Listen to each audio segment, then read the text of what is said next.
Question है, एक व्यक्ति अपने आय का 75% खर्च करता है। यदि व्यक्ति की आय 20% बढ़ती है तथा व्यय जो है वो 10% बढ़ता है, तो बचत में प्रतिशत परिवर्तन ज्ञात करें। तो यहाँ पर हम मान लेते हैं कि किसी व्यक्ति की जो आय है वो कितनी है, 100 रुपये है। और 100 रुपये में से वह कितना खर्च कर रहा है, 75% खर्च कर रहा है। तो आय अगर 100 रुपये है और खर्च उसने 75% कर ही दिया है, तो इसका सीधा सा अर्थ ये है कि उसने 100 में से 75 रुपये खर्च कर दिए हैं। और फिर अगर खर्च कर दिए हैं 75 रुपये, तो फिर बचत कितने की होगी? जो रुपए उसने खर्च नहीं किए हैं वही तो रुपए बच जाएंगे। आय में से उसने 75 रुपये तो खर्च कर ही दिए हैं, 25 रुपये खर्च नहीं किए हैं, तो 25 रुपये बच गए हैं और इसको ही हम क्या कहेंगे, बचत कहेंगे। तो 25 रुपये की यहाँ पर बचत हो जाएगी। अब प्रश्न में तो आगे ये दिया हुआ है कि व्यक्ति की जो आय है वो 20% बढ़ती है। यानी कि अगर पहले उसकी आय 100 रुपये थी, तो यहाँ पर उसकी आय जो है वो 20% बढ़ जाएगी और आय 100 से कितनी हो जाएगी, 120 हो जाएगी।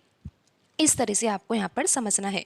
तो यहाँ पर अब आगे दिया हुआ है कि जो व्यय है, यानी कि जो खर्चा है वो कितना बढ़ जाता है, 10% बढ़ जाता है। तो यहाँ पर खर्चा पहले कितना होता था, 75 रुपये होता था, और खर्चे में हमें 10% की बढ़ोतरी करनी है। तो हमें क्या करना होगा, 75 का हमें 10% निकालना होगा, जो कि हम आसानी से निकाल सकते हैं। 0 से 0 कट जाएगा और यहाँ पर ये आ जाएगा 7.5 रुपये। यानी कि अगर पहले 75 रुपये का खर्चा किया जाता था और अब 10% की बढ़ोतरी हो रही है, तो 7.5 रुपये की यहाँ पर हमें बढ़ोतरी करनी है। तो यहाँ पर हमें 7.5 रुपये जोड़ना होगा। तो ये खर्चा हो जाएगा 75 रुपये से अब कितना, 82 रुपये, 82.5 रुपये हो जाएगा।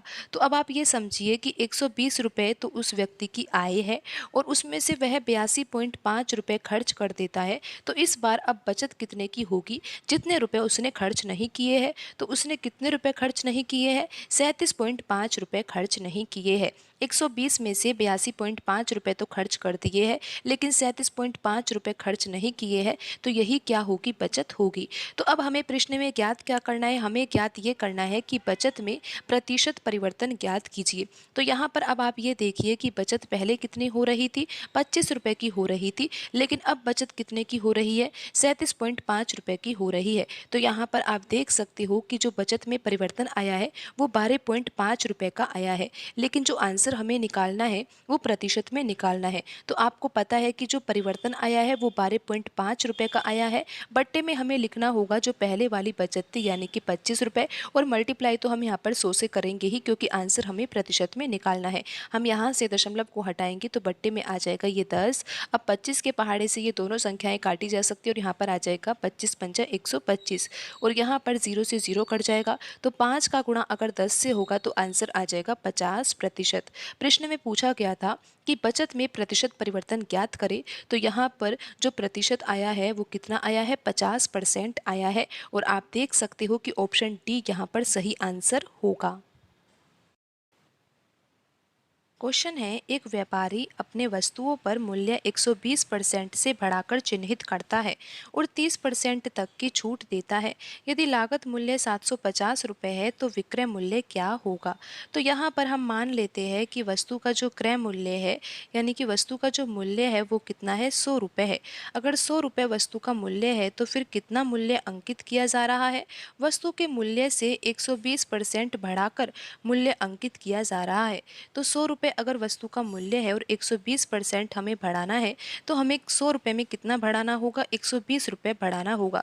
और वस्तु का अंकित मूल्य फिर कितना हो जाएगा, 100 में 120 जोड़ेंगे तो यहाँ पर वस्तु का जो अंकित मूल्य है वो 220 रुपये हो जाएगा। अब प्रश्न में कहा गया है कि 30% की छूट देनी है।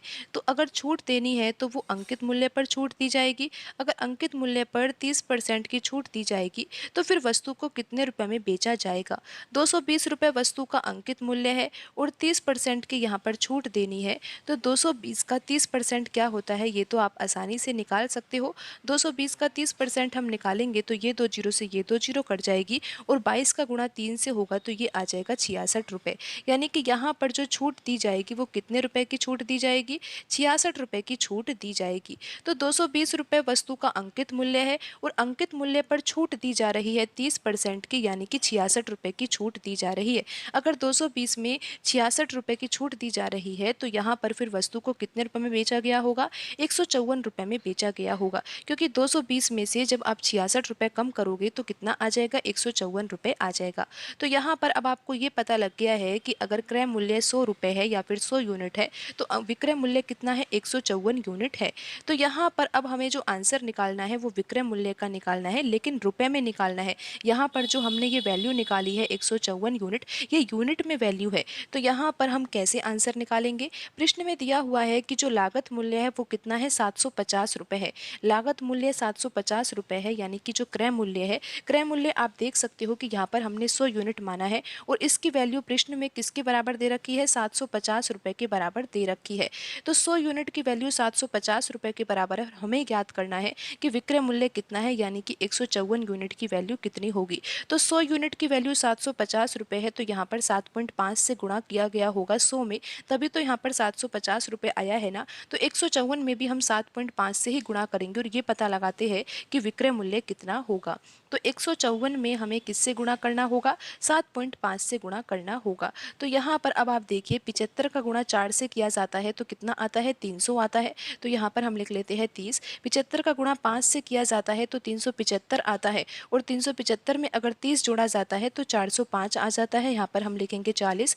75 का गुणा 1 से किया जाता है तो 75 ही आएगा, और फिर 75 में अगर हम 40 जोड़ेंगे तो कितना आएगा? ये आएगा यहाँ पर 115। तो अब आप यहाँ पर ये देखिए एक दशमलव भी यहाँ पर लग जाएगा। तो यहाँ पर जो आंसर आएगा विक्रय मूल्य का वो कितना आएगा? 1155 रुपये आएगा। आप देख सकते हो कि ऑप्शन बी में लिखा हुआ है 1155 रुपये, तो यही सही आंसर होगा। क्वेश्चन है, एक विक्रेता 6 रुपये में 7 केले खरीदता है और 7 रुपये में 6 केले बेचता है। इसका परिणाम क्या होगा? यानी कि लाभ होगा या हानि होगी, ऐसा प्रश्न में पूछा गया है। तो आपको ये समझ में आ गया है कि एक विक्रेता क्या करता है? 6 रुपये में 7 केले खरीदता है। तो यहाँ पर तो हम लिख लेते हैं मूल्य और यहाँ पर हम लिख लेते हैं वस्तु। अब वस्तु में तो यहाँ पर केले दिए हुए हैं, तो यहाँ पर हम लिखते हैं कि जो क्रय है, यानी कि जब वस्तु को खरीदा जाता है उस स्थिति में आप यहाँ पर देखिए कि मूल्य कितना दिया हुआ है? 6 रुपये दिया हुआ है। तो 6 रुपये में कितने केले खरीदता है? 7 केले खरीदता है। तो इस तरह से हम यहाँ पर लिख रहे हैं। फिर आप देखिए विक्रय के लिए अगर हम लिखें तो यहाँ पर विक्रय मूल्य कितना दिया हुआ है और वस्तु कितनी दी हुई है? आप देखोगे कि 7 रुपये में 6 केले बेचता है, तो यहाँ पर मूल्य हम लिख देंगे 7 रुपये और वस्तु कितनी है? 6, यानी कि 6 केले है। तो अब हमें तो ये पता लगाना है कि यहाँ पर लाभ होगा या हानि होगी। तो क्या आपको समझ में आ रहा है कि यहाँ पर कितने रुपए में वस्तु खरीदी गई है और कितने रुपए में वस्तु बेची गई है? तो यहाँ पर आप पहले ये देखिए कि जो ये वस्तु है ना, यहाँ पर जब हमने क्रय वाला देखा, यानी कि जो क्रय मूल्य देखा, उस स्थिति में हमने देखा कि वस्तुएं कितनी थी? 7 थी। और विक्रय मूल्य जब हम देख रहे हैं कि विक्रय मूल्य यहाँ पर 7 रुपये है और उस स्थिति में जो यहाँ पर वस्तु दी हुई है वो कितनी है? 6 है। तो ये वस्तु जो है ना, यानी कि जो केले हैं, इन संख्या को हमें बराबर करना चाहिए, क्योंकि ये 7 लिखा हुआ है और यहाँ पर 6 लिखा हुआ है, और इस कारण हमें ये समझ में नहीं आ रहा कि वस्तु का क्रय मूल्य ज़्यादा होगा या विक्रय मूल्य ज़्यादा होगा। क्रय मूल्य और विक्रय मूल्य में जब संबंध हमें दिखाई देने लगेगा तो ही हम ये पता लगा पाएंगे ना कि लाभ हो रहा है या हानि हो रही है। तो यहाँ पर हमें पहले तो वस्तु की संख्या को बराबर करना चाहिए। अगर वस्तु की संख्या बराबर हो जाएगी तो फिर हमें ये भी समझ में आने लग जाएगा कि क्रय मूल्य ज़्यादा है या विक्रय मूल्य ज़्यादा है। तो यहाँ पर वस्तु बराबर करनी है, जैसे कि आप यहाँ पर देख रहे हो कि यहाँ पर 7 वस्तु और ये 6 वस्तु है, तो ये बराबर कैसे हो सकती है? अगर हम यहाँ पर 7 में तो 6 का गुणा कर दे और 6 में 7 का गुणा कर दे, तो यहाँ पर जो ये वस्तु है वो कितनी हो जाएगी? 42, और यहाँ पर भी वस्तु कितनी हो जाएगी? 42 हो जाएगी। तो यहाँ पर अगर हम 6 का गुणा कर रहे हैं तो ध्यान रखिए कि यहाँ पर भी 6 का ही गुणा करना चाहिए, और यहाँ पर हम 7 का गुणा कर रहे हैं तो यहाँ पर भी हमें 7 का ही गुणा करना होगा। तो अब आप देख सकते हो कि यहाँ पर तो आ जाएगा 36 और 7 का गुणा 7 से होगा तो ये आ जाएगा 49। अब आप ऐसा समझिए कि यहाँ पर 42 वस्तुएं, यानी कि जो 42 केले हैं वो कितने रुपए में खरीदे गए हैं? 36 रुपए में खरीदे गए हैं, और ये 42 केले ही जो बेचे गए हैं वो 49 रुपए में बेचे गए हैं। अब हमें समझ में आने लगा है कि यहाँ पर 42 वस्तुओं का जो क्रय मूल्य है वो 36 है और 42 वस्तुओं का ही विक्रय मूल्य कितना है? 49 है। तो अब आप यहाँ पर देख ही सकते हो कि लाभ होगा या हानि होगी। यहाँ पर जो विक्रय मूल्य है वो क्रय मूल्य से ज़्यादा है। और कितना ज़्यादा है आपको दिखाई दे रहा है कि 36 रुपये क्रय मूल्य है और यहाँ पर 49 रुपये विक्रय मूल्य है। तो यहाँ पर जो लाभ हो रहा है वो कितने का हो रहा है? विक्रय मूल्य में से क्रय मूल्य घटाएंगे तो यहाँ पर आ जाएगा लाभ कितने रुपए का? 13 रुपये का यहाँ पर लाभ हो रहा है। लेकिन हमें जो आंसर निकालना है वो प्रतिशत में निकालना है। हमें यहाँ पर जो आंसर देना है वो लाभ प्रतिशत का देना है। तो आपको पता है कि लाभ तो 13 रुपये का हो रहा है और यहाँ पर बट्टे में हमें क्या लिखना होगा? क्रय मूल्य लिखना होगा और मल्टीप्लाई तो हम यहाँ पर 100 से ही करेंगे। अब हम आंसर निकालते हैं। तो यहाँ पर 4 के पहाड़े से ये दोनों संख्याएं काटी जा सकती है। यहाँ पर आ जाएगा 9 और यहाँ पर कितना आएगा? ये तो आपको पता है कि यहाँ पर आएगा 25। अब आप यहाँ पर क्या कर सकती हो? 25 का गुणा 13 से कर सकते हो। 25 गुणा 13 करेंगे तो कितना आएगा? 13 पंच 65 और यहाँ पर आ जाएगा 6। 13 दूनी 26 और 26 में 6 जोड़ा जाएगा तो यहाँ पर कितना आएगा? आपको पता है कि ये आ जाएगा 325। लेकिन 325 आंसर नहीं है। हमने तो अभी क्या किया है? 25 गुणा 13 किया है जिससे कि 325 आया है। लेकिन बट्टे में 9 भी है तो हमें यहाँ पर 9 से भाग भी देना होगा। तब हम पता लगा पाएंगे कि यहाँ पर कौन सा आंसर सही होगा। तो 9 तिया 27 होगा यहाँ पर। फिर यहाँ पर आ जाएगा 5 और यहाँ पर 5, 9 छिक 54 हो जाएगा। लेकिन अब आप यहाँ पर देख सकते हो कि जो ऑप्शन बी है वो आंसर हो सकता है क्योंकि 36 तक तो आ ही गया है। आप आगे भी हल करोगे तो आंसर जो आएगा वो 36.11% आएगा। लेकिन आपको पता है ना कि यहाँ पर जो ये आंसर है वो लाभ प्रतिशत का है। तो 36.11% क्या हो रहा है? लाभ हो रहा है। ऑप्शन बी यहाँ पर सही आंसर होगा। क्वेश्चन है 555 रुपये को राम, रमेश और नरेश के बीच गलती से 1/4 अनुपात 1/5 अनुपात 1/6 के अनुपात में विभाजित करने की बजाय इसे 4 अनुपात 5 अनुपात 6 के अनुपात में विभाजित कर दिया गया था। तो नरेश के द्वारा कितनी राशि अधिक प्राप्त की गई? तो आप यहाँ पर ये समझिए कि राशि कितनी है? 555 रुपये की है और 555 रुपये की जो राशि है वो 3 व्यक्तियों में बांटनी है। एक व्यक्ति है राम और एक व्यक्ति कौन है? रमेश है। आप इस तरह से यहाँ पर लिख सकते हो रमेश और यहाँ पर हम लिख लेते हैं राम और ये तो क्या है? नरेश। तो यहाँ पर हम एन से इसको दर्शा सकते हैं। तो आप यहाँ पर देखिए कि यहाँ पर जो इनको राशि बांटी जानी थी वो 555 थी और ये किस अनुपात में बांटी जानी थी? 1/4 अनुपात 1/5 अनुपात 1/6। लेकिन क्या होता है, कभी कभी गलती हो जाती है और हम इसको किस अनुपात में बांट देते हैं? हम ऐसा सोचते हैं कि ये तो 1/4 है, इसको 4 ही लिख देते हैं। 1/5 को 5 लिख देते हैं और 1/6 को 6 लिख देते हैं और इस अनुपात में हम राशि को बांट देते हैं। जबकि वास्तव में यहाँ पर जो जिस अनुपात में राशि बंटनी चाहिए थी और जिस अनुपात में राशि बांटी गई है वो दोनों अनुपात ही अलग अलग है। यहाँ पर जो ये 1/4 अनुपात 1/5 अनुपात 1/6 है, ये 4 अनुपात 5 अनुपात 6 के बराबर नहीं है। क्योंकि आप यहाँ पर देखिए कि किसके बराबर हो सकता है। यहाँ पर जो बट्टे में 4 है, 5 है, 6 है, इसको हमें हटाना चाहिए जिससे कि हमें ये पता लगे कि ये अनुपात किसके बराबर होगा। तो यहाँ पर ये बट्टे में 4, 5, 6 को हम किस प्रकार हटा सकते हैं? हमें यहाँ पर क्या करना चाहिए? 4, 5 और 6 का लैसे लेना चाहिए और आपको ये पता है कि 4, 5 और 6 का लैसे क्या होगा? नहीं तो हम यहाँ पर निकाल भी सकते हैं। तो यहाँ पर हम 2 से भाग देंगे, 2 दूनी 4, यहाँ पर आ जाएगा 5 और यहाँ पर 2 तिया 6। फिर हम 2 से ही भाग देंगे तो यहाँ पर आ जाएगा इस तरह से। फिर हम यहाँ पर 3 से भाग देंगे और यहाँ पर हम देंगे 5 से भाग और इस तरह से हम लैसे निकाल सकते हैं। अब हम इन संख्याओं का गुणा कर सकते हैं। 2 दूनी 4, 4 तिया 12 और 12 पंच 60। तो अब आपको ये पता है कि 60 तो इन तीनों संख्याओं का लैसे है, यानी कि जो बट्टे में संख्या लिखी हुई है इन तीनों संख्याओं का हमने लैसे लिया और लैसे इसलिए लिखा है क्यों लैसे इसलिए निकाला है क्योंकि हम यहाँ पर बट्टे में लिखी हुई संख्याओं को यहाँ से हटाना चाहते हैं जिससे कि हम अनुपात को सही प्रकार से लिख सके। तो लैसे 60 आया है तो हमें यहाँ पर इस अनुपात में 60 से गुणा करना चाहिए। तो यहाँ पर हमने 60 से गुणा कर दिया। अब हम इसको हल कर लेते हैं। तो यहाँ पर 4 से 60 कटेगा 15 बार और यहाँ पर 5 से 60 कटेगा कितनी बार? ये आपको पता है 12 बार कटेगा और ये कटेगा 10 बार। तो यहाँ पर जो अनुपात आया है वो कितना आया है? 15 अनुपात 12 अनुपात 10। तो इस अनुपात में राशि बांटी जानी थी लेकिन गलती हो गई और किस अनुपात में बांट दी गई है? 4 अनुपात 5 अनुपात 6 में बांट दी गई है। तो अब हमें यही पता लगाना है कि यहाँ पर जो नरेश द्वारा कितनी राशि अधिक प्राप्त की गई है। तो आपको ये तो समझ में आ गया है कि यहाँ पर जिस अनुपात में राशि बाँटी जानी थी, उसका अनुपात तो 15:12:10 है, लेकिन बाँट किस अनुपात में दी गई है? 4:5:6। इस तरह से आपको यहाँ पर समझना है। तो ये वाला जो अनुपात है वो तो सही अनुपात है, लेकिन ये वाला अनुपात कैसा अनुपात है? गलत अनुपात है।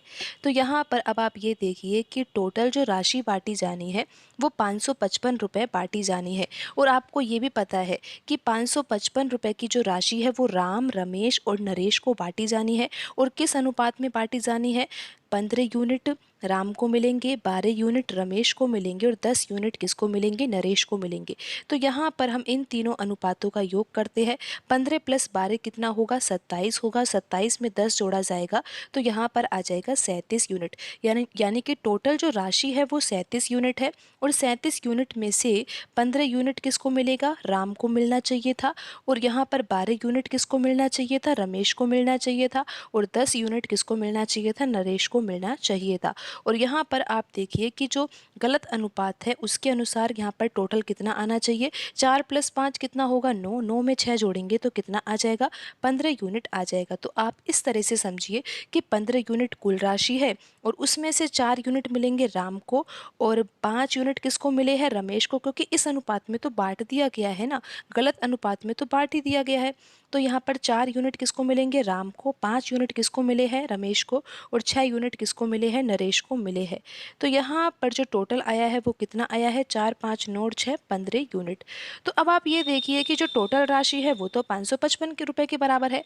और यहाँ पर चाहे वो सही अनुपात में बांटी जाए, चाहे वह गलत अनुपात में बांटी जाए, तो ये राशि तो बराबर ही है ना। यानी कि जो यहाँ पर 37 यूनिट आ रहा है और ये 15 यूनिट आ रहा है, ये तो बराबर ही होना चाहिए, क्योंकि राशि तो कितनी बांटी जानी है? 555 रुपये बांटी जानी है ना। तो यहाँ पर ये वैल्यू जो है ना समान होनी चाहिए। तो इस वैल्यू को हम समान करना चाहते हैं, तो हम ऐसा सोच रहे हैं कि 37 में तो हम 15 से गुणा कर दे और 15 में किससे गुणा कर दे? 37 से, जिससे कि यहाँ पर जो ये टोटल राशि है वो तो बराबर हो ही जाएगी। लेकिन ये ध्यान रखिए कि जब हम यहाँ पर 15 का गुणा कर रहे हैं तो यहाँ पर ये अनुपात है, यहाँ पर सब में किसका गुणा होना चाहिए? 15 का गुणा होना चाहिए। तो यहाँ पर हम 15 का गुणा कर देते हैं। और अगर यहाँ पर 37 का गुणा किया है तो यहाँ पर हम 37 का गुणा करेंगे, यहाँ पर भी 37 का गुणा करेंगे और यहाँ पर भी 37 का गुणा करेंगे। तो अब हम देखते हैं कि यहाँ पर कुल राशि कितनी आ रही है। अगर यहाँ पर हम 37 × 15 करते हैं तो देखते हैं कितना आता है। 15 सत्ता कितना होता है? 105 होता है। और 15 तिया 45, 45 में 10 जोड़ेंगे तो ये आ जाएगा 555 रुपये। तो अब आपको ये पता है कि 37 × 15 कितना होगा? 555 रुपये होगा। अब 555 रुपये कुल राशि और यहाँ पर भी 555 रुपये कुल राशि है। लेकिन अब आपको ये पता होना चाहिए कि किसको कितनी मिली है। लेकिन हमें तो आंसर में सिर्फ इतना बताना है कि जो नरेश यहाँ पर है, नरेश के द्वारा कितनी राशि अधिक प्राप्त की गई है। क्योंकि आप यहाँ पर देख सकते हो कि रमेश को कितनी राशि मिलनी चाहिए थी? 10 × 15, क्योंकि आपको पता है कि यहाँ पर 37 × 15 कितना आ गया है? 555 आ गया है। और यहाँ पर भी 37 × 15 कितना है? 555 है। तो यहाँ पर देखिए 10 × 15 करेंगे तो 150 रुपये आ जाएगा। और यहाँ पर अगर हम 37 × 6 करते हैं, क्योंकि हम ये देखना चाहते हैं कि गलत अनुपात के अनुसार यहाँ पर कितनी राशि प्राप्त हुई है, तो यहाँ पर आप देख सकते हो कि 6 का गुणा 7 से करेंगे तो यहाँ पर आ जाएगा 42 और 6 तिया 18 और 4 कितना होगा? ये आपको पता है, यहाँ पर आ जाएगा ये 222। तो अब आप यहाँ पर ये समझिए कि जो यहाँ पर नरेश एक व्यक्ति था ना, उसको सही अनुपात के अनुसार तो कितनी राशि मिलनी चाहिए थी? 150 रुपये मिलनी चाहिए थी। लेकिन हुआ क्या? गलती तो हो ही गई है ना। गलती के कारण उसको कितने रुपए मिल गए हैं? 222 रुपये मिल गए हैं। तो अब आप यहाँ पर देख ही सकते हो कि यहाँ पर नरेश को कितनी राशि अधिक प्राप्त हुई है। नरेश को मिलने चाहिए थे 150 रुपये सही अनुपात के अनुसार, लेकिन गलत अनुपात से उसको कितने मिले हैं? 222 मिले हैं। तो यहाँ पर 150 मिलने चाहिए थे, 222 मिले। तो यहाँ पर अंतर कितना है? 72 रुपये का अंतर है। यानी कि नरेश के द्वारा कितनी अधिक राशि प्राप्त की गई है? 72 रुपये राशि प्राप्त की गई है। तो यहाँ पर कौन सा ऑप्शन सही आंसर का होगा? आपको ये पता है कि यहाँ पर ऑप्शन डी जो है वो सही आंसर होगा। आप यहाँ पर और भी पता लगा सकते हो। आप देख सकते हो कि यहाँ पर राम को कितनी राशि मिलनी चाहिए थी। 15 गुणा 15 किया है तो यहाँ पर आ जाएगा 225, और लेकिन मिली कितनी है आप देखिए, 37 गुणा 4 करेंगे तो कितना आएगा, यहाँ पर आ जाएगा 4 सते 28 और 4 तिया 12, 12 में 2 जोड़ेंगे तो यहाँ पर आ जाएगा 14, तो यहाँ पर आ जाएगा 148। अब आप देख ही सकते हो कि यहाँ पर अगर हम सही अनुपात से बांटते तो राम को कितनी मिलती, 225 राशि मिलती, लेकिन गलत अनुपात में बांटने के कारण यहाँ पर राम को कितनी मिली है, 148 मिली है। तो आप ये देख सकते हो कि जिस व्यक्ति को कम राशि मिलनी चाहिए थी उस व्यक्ति को ज़्यादा राशि मिल गई है। आप देख सकते हो कि नरेश को यहाँ पर 150 रुपये मिलने चाहिए थे, लेकिन रमेश को मिले कितने, 222 मिले। जबकि यहाँ पर आप देख सकते हो कि राम को मिलने चाहिए थे 225 सही अनुपात के अनुसार, लेकिन मिले कितने हैं, 148 रुपये मिले हैं। आप यहाँ पर रमेश का भी देख सकते हो कि यहाँ पर रमेश को कितनी राशि मिलनी चाहिए थी, लेकिन कितनी राशि मिली है। तो यहाँ पर अगर हम 15 गुणा 12 करेंगे तो 180 आएगा, यानी कि रमेश को मिलने कितने चाहिए थे, 180 रुपये मिलने चाहिए थे, लेकिन मिले कितने हैं, 37 का गुणा 5 से कर सकते हैं, 5 7 35 हो जाएगा, 5 या 15, 15 में 3 जोड़ेंगे तो आ जाएगा ये। तो यहाँ पर आप देख सकते हो कि रमेश को मिलने कितने चाहिए थे, 180 रुपये मिलने चाहिए थे, लेकिन वास्तव में मिले कितने हैं, 185 रुपये मिले हैं। तो यहाँ पर भी आप अंतर देख सकते हो। तो इस तरह से आपने यहाँ पर ये समझा कि यहाँ पर नरेश के द्वारा कितनी राशि अधिक प्राप्त की गई, 72 रुपये की राशि अधिक प्राप्त की गई। ऑप्शन डी यहाँ पर सही आंसर होगा। क्वेश्चन है, दो उम्मीदवारों के बीच एक चुनाव में उम्मीदवार जिसे डाले गए मतों का 64% प्राप्त होता है वह 252 मतों के बहुमत से निर्वाचित होता है। डाले गए मतों की कुल संख्या कितनी है। तो आपको ये पता होना चाहिए कि जो डाले गए कुल मत है वो तो कितने होंगे, 100% होंगे। और यहाँ पर दो उम्मीदवारों ने चुनाव लड़ा था, लेकिन इनको कितने कितने वोट मिले हैं आप यहाँ पर समझिए। दो उम्मीदवार है तो उसमें से एक उम्मीदवार तो जीत ही गया है, और कितने वोटों से जीता है, 252 वोटों से जीता है। यानी कि आपको ये समझना है कि यहाँ पर दो उम्मीदवार है, तो यहाँ पर अगर हम मान लेते हैं कि फर्स्ट उम्मीदवार जो है वो जीत गया है, तो उस उम्मीदवार को दूसरे उम्मीदवार से 252 मत अधिक मिले हैं, 252 मत उसके अधिक है, इसीलिए वह व्यक्ति जीता है। तो अगर वह जीत ही गया है तो उसने कितने मत प्राप्त किए हैं, 64% मत प्राप्त किए हैं। तो यहाँ पर आप समझिए कि जो फर्स्ट उम्मीदवार है जो कि जीत चुका है उसको मिले हैं 64% वोट 100% में से, लेकिन यहाँ पर कुल वोट तो कितने डाले गए हैं, 100% डाले गए हैं। जब यहाँ पर जीतने वाले उम्मीदवार को 64% मिल ही गए हैं तो बाकी 36% जो है वो किसको मिले होंगे, दूसरे उम्मीदवार को मिले हैं जो कि हार चुका है। तो अब आप यहाँ पर देखिए कि जो 100% कुल वोट है उसमें से 64% किसको मिले हैं, 64% मिले हैं फर्स्ट उम्मीदवार को, और यहाँ पर 36% किसको मिले हैं, सेकंड उम्मीदवार को मिले हैं। तो अब यहाँ पर आप देख सकते हो कि जो प्रतिशत में अंतर है, दोनों को जो वोट मिले हैं उनको वोट जो मिले हैं वोटों का जो प्रतिशत है, प्रतिशत में अंतर यहाँ पर साफ साफ दिखाई दे रहा है। 64% फर्स्ट उम्मीदवार को मिले हैं और 36% सेकंड उम्मीदवार को मिले हैं। तो 64 में से अगर 36 घटाया जाए तो यहाँ पर हमें ये पता लगेगा कि कितने प्रतिशत का अंतर है इन दोनों को जो वोट मिले हैं, वोट का जो प्रतिशत है उसमें कितना अंतर है। तो 14 में से 6 घटाएंगे तो यहाँ पर 8 आ जाएगा, और यहाँ पर 5 में से 3 घटाएंगे तो 2। तो यहाँ पर जो अंतर आया है प्रतिशत में वो 28% का अंतर आया है, लेकिन वास्तव में प्रश्न के अनुसार जो ये अंतर है वो किसके बराबर है, 252 के बराबर है। यानी कि जो फर्स्ट उम्मीदवार है उसको सेकंड उम्मीदवार से 28% मत अधिक मिले हैं, और यहाँ पर 28% ही किसके बराबर होगा, 252 वोट के बराबर होगा। तो अब हमें ये पता है कि 28% वोट किसके बराबर है, 252 वोटों के बराबर है। तो 1% का यहाँ पर कितना वोट होगा, 252 में हमें 28 से भाग देना होगा। तो ये कितनी बार कटेगा, ये तो आपको पता है कि 9 बार कटेगा। तो 1% किसके बराबर है, 9 वोट के बराबर है। तो हमें तो ये पता लगाना है कि डाले गए मतों की कुल संख्या कितनी है। तो आपको तो ये पता है ना कि डाले गए मतों का परसेंट कितना है, 100% मत डाले गए हैं। जब 1% बराबर 9 के है तो यहाँ पर अगर हमें 100% की वैल्यू निकालनी है तो हम 1% में यानी कि 9 वोट में 100 का गुणा कर देंगे। तो 9 गुणा 100 कितना हो जाएगा? 900 हो जाएगा। यानी कि कुल मत कितने थे? 900 थे। तो यहाँ पर ऑप्शन ए जो है वो सही आंसर होगा।